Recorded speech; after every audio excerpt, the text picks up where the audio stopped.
share with you how I would invest $10,000 in the stock market if I was just starting out. And I'm going to direct this as though I was talking to my 19-year-old self when I was completely moronic taking out $20,000 loans. And we're going to approach two different strategies today. One that's going to be a little more passive and one that's going to be a little bit more hands-on for those of you that want to get into the nitty and gritty of investing. Now, before we jump into this, I want to slap the stupidity out of my 19-year-old way of thinking with the first thing I should have been aware of, which was cash flow is the only thing that matters. You will never get to your financial independence, retire early journey if you are more concerned about buying assets that don't cash flow, like gold, silver, things like playing cards and artwork. I don't think there's anything wrong with diversifying into these assets, but in the beginning, it's more crucial to get some extra income coming in. The second most stupid thing my 19-year-old self used to think was not understanding that you can rent everything, and you should.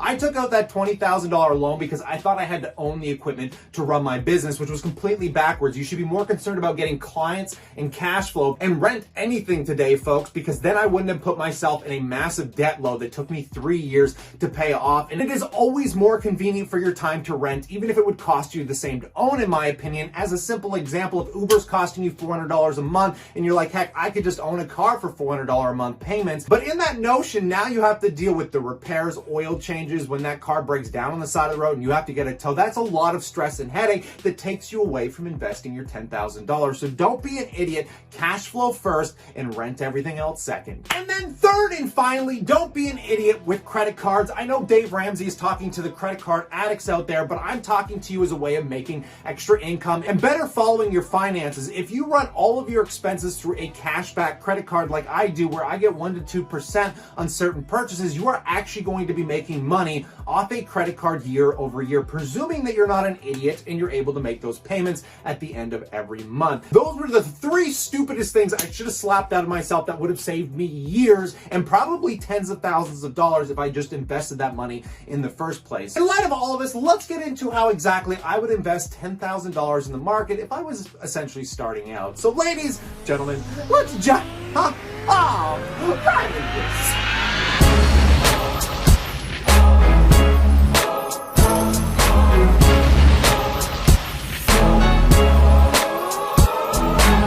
Welcome back, the passive income investors. I like to how I would invest $10,000 if essentially I was just starting out. And this is going to be more directed to 20-year-olds because the first thing we're going to talk about is understanding your risk tolerance level. Because once you understand how your risk tolerance works, you're going to be able to better diversify and get better performance. And honestly, if you're in your 20s, you should be taking on the most allotted amount of risk that makes sense. And the reason I say that is presume you invest $10,000 and you lose 5,000 of it, 50%. Realistically, is that a whole lot of money? Honestly, not really, considering you're going to have the next 30 years of your life to basically make up for that. And it's a lot better than starting with 100,000 and taking on too much risk and losing 50,000 of it. Taking on this risk is going to allow you to grow your portfolio a lot faster. And it is how I personally approached my portfolio in the beginning. And even still now with my $174,000 stock portfolio, a lot of people still think I take on a large amount of risk, as that is only spread out between 15 individual stocks. But again, guys, if you're looking at me as a 28-year-old, it makes more sense to do this for the amount of growth that I am able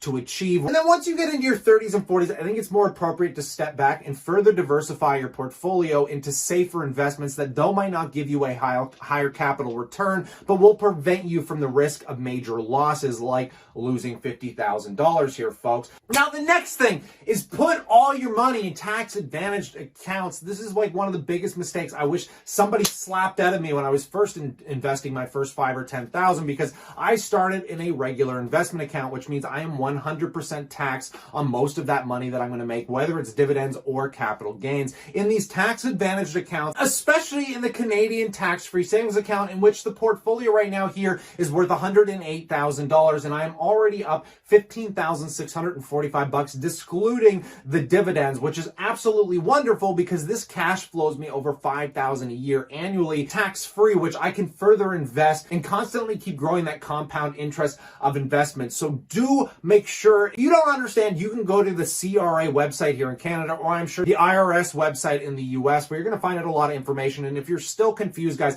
call up an accountant, because you want to make sure you understand how to utilize these correctly. Over a 10-year period, it could be the difference between $50,000 and $100,000 that you did not have to pay to the government. Now, once you kind of get through the risk tolerance, which we're going to understand better when we look at these different investment strategies, and then you finally figure out what accounts are best going to work for you because you want to max out those tax advantage accounts, the next thing is just being consistent, because you cannot just stop with $10,000. This is going to be a lifelong journey, and you will never get to a place of financial independence if you think you're just going to invest $10,000 and that's going to be it. I did not get to a $170K portfolio by only investing $10,000. And if you guys are frugal enough, like me, you want to rent everything and you want to get to a place of financial freedom early in your life, maybe in your 30s or your early 40s here, you're going to have to put some larger chunks of capital away every single month, adding to that $10,000 over time. In my average savings rate, making less than $40,000 a year, being extremely frugal,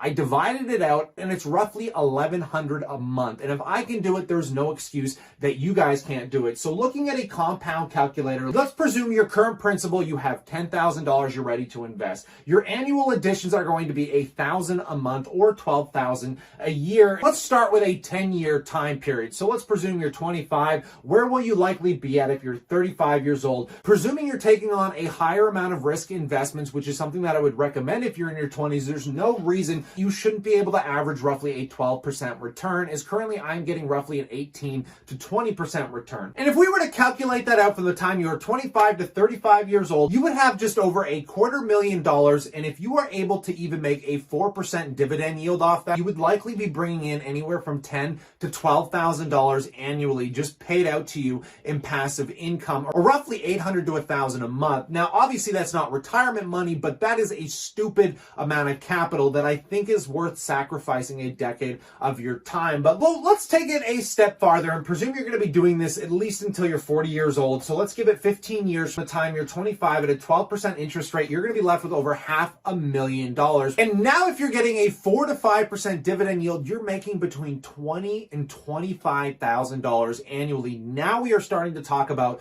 retirement income here, folks. Now let's go back to that 10-year time frame and presume that you're trying to get the rate of return that I've been able to experience, which there is no guarantees with that moving forward. But let's even chalk it up to a 15% return. You might even be likely to bank anywhere from $300,000 to $400,000. Now this is some pretty crucial stuff. So now let's talk about these two different strategies that are going to relate to your risk tolerance level here. And the first one is maybe you don't want to have to listen to annual reports. You don't want to have to educate yourself on all these individual companies, which is the largest risk of making individual stock investments, is sometimes things can go wrong. And if you are not aware of what is going on in those companies, you can get burned very, very bad. So to protect yourself from that, you can go down the ETF route, which is essentially buying baskets of companies. And there are ways to do this in your 20s while also taking on a little more risk to get a higher rate of return, in which you don't have to worry about what companies you need to buy, because the ETFs, the managers, are going to be doing all of that for you. There would be 4 ETFs that I would probably divide that $10,000 out between. The first one being QQQ. Now, QQQ largely represents the NASDAQ 100, and if you don't understand what the NASDAQ 100 is, well, here's some of the represented companies. We're talking about Apple, Microsoft, Amazon, Facebook, Alphabet. So we got Google, Intel,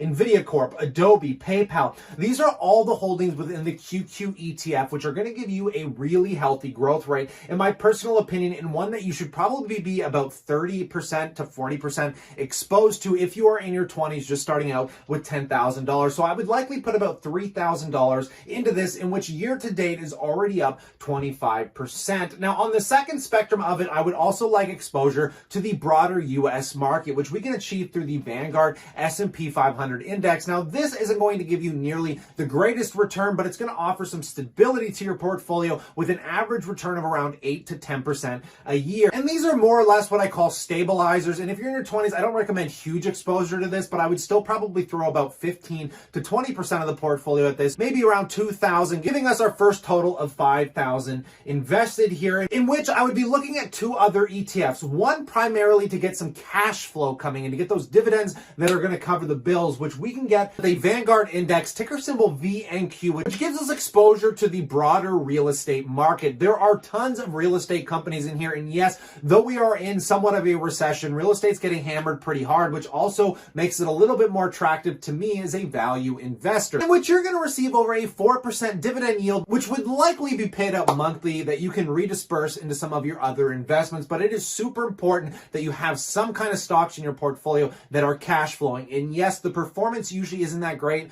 on the capital gain side, but you need capital coming in. It's going to allow you to further invest. And I would probably throw maybe another 30% at this, so maybe another $3,000. That means we've spent $8,000 so far, leaving us with $2,000, which I would put into aggressive growth portfolios. And one that I have in mind is the ARK ETF, ticker symbol ARKK, giving you exposure to things like Tesla, like Square, a company called CRISPR-Cas9 doing genetic editing. This is the kind of ETF that looks for the future growth and future trends in the market. And if you want to make any real money as an investor, you have to be able to recognize future trends. And if that is not something you're comfortable doing on your own, buying individual stocks, I would highly recommend you do it through the ARK ETF, giving us our full $10,000 invested, at which every month, if you're able to put another $1,000 away, you can constantly keep dividing it behind these ETFs, not having to think about much, making everything much more passive. Now, if you want to get into the nit and gritty like I do and pick individual stocks, if you were just starting out with $10,000, I would really compress this down into some very simple few investments. $10,000 isn't the hugest amount of money to start investing,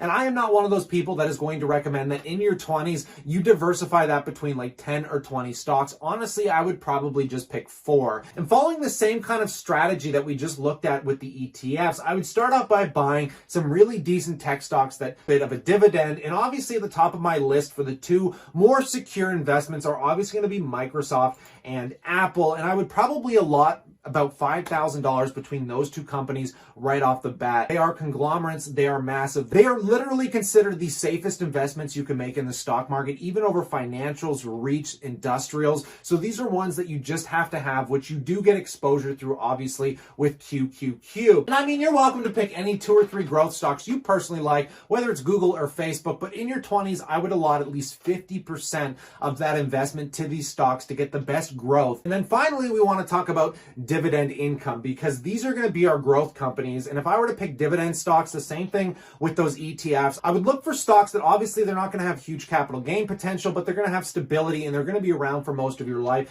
And I'm sure you can think of a spectrum of companies. I could throw Pepsi, I could throw Johnson & Johnson in there, but just to keep things simple, I would probably pick up Bank of Nova Scotia, which works for me being a Canadian, is this is paying out a 6% yield, but you might want to buy something if you live in the US, something like a JP Morgan or whatever company kind of fits your morals and mantra in that given moment, which again could be healthcare, it could be consumer discretionary, but I would go with BNS. And then to keep the dividends rolling in, I would also buy in to RioCan, a real estate investment trust that does come with a lot more risk, especially in these recessionary periods, but you're picking up some pretty good value stocks here. Now you can take this in any direction you want. I mean, you could go ahead and pick 5 companies so you can further diversify into other sectors, maybe picking JP Morgan, so then you have healthcare, you have REITs, financials, and then of course tech for growth. But I would make sure at least 50% of your portfolio is directed toward tech and growth. And then I would allot the other 50% maybe to another 2 or 3 companies that are going to offer you some reliable dividend income in different sectors of the market to protect yourself a little farther. And then again, guys, I'm going to recommend that you're putting $1,000 away a month, that you do not have to scale in these positions. You can start diversifying further after that, coming up with your own strategy, and maybe saying, you know, in 5 years, I want to have $100,000 invested, and I want to have about 20 companies with $5,000 in each. That is another good way of approaching it. Even I've taken on a little bit more risk, allotting about $10,000 per investment that I build up over time. But again, I am still in my 20s, and I think that is the most risk tolerance appropriate approach, which there's a mouthful of words, that you should be taking if you are very new to investing. Now, I can't speak to you personally if you are in your 30s or 40s and beyond, but if you are, I would probably more or less start taking the approach of getting more safe, stable investments, maybe directing 50% of your portfolio to ETFs like QQQ, like the Vanguard S&P 500 index, and then maybe allotting 50% to maybe a dozen or so individual stocks if I was in my 30s to 40s, to protect myself from ever losing, say, 50% of your invested capital, because it's a lot harder to recover from that in your 30s and 40s than obviously it is in your 20s, which is why you can take on a little bit more risk. But in light of all of this, I would love to know what you guys think in that comment section below. If you learned something, consider slapping a like and subscribing, of course. But stay cool, stay awesome, and I look forward to catching you tomorrow.